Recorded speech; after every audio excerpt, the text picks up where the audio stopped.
Hey, what's going on? My name is Will, and I work with the JMS Consulting Firm.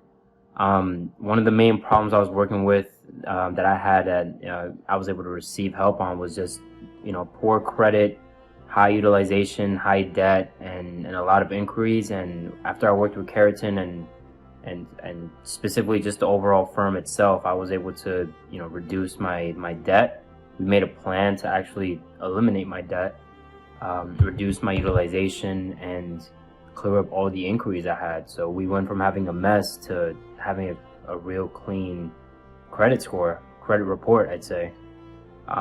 So one of the main things I did like the most was just, at least working with JMS, was just the consistency. Like, if I was behind on something, they would actually reach out to me like, did you get to this? Did you get to this? Did you get to this? Because I know it was hard to keep myself accountable, especially with things like this. That's how I got myself in that mess.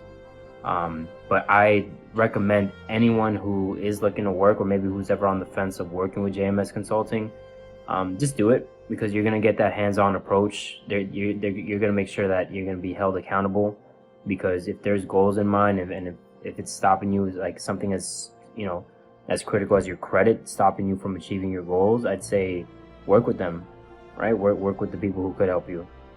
And I mean, some of the other things I'd say I was surprised was, and what made me the most happy was that we solved all my problems regarding my credit and my debt in as little as a 2-month implementation plan. And I was behind for years, and in just little as 2 months, I got my debt cleared, I got my utilization low, and I got my credit score jumped up probably over 150 points, if not higher.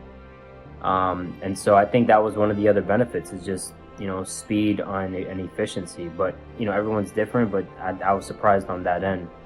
And I just want to say my biggest thank you also, because I wouldn't have been able to have done it myself. I got to give real good, huge credit to JMS Consulting Firm there.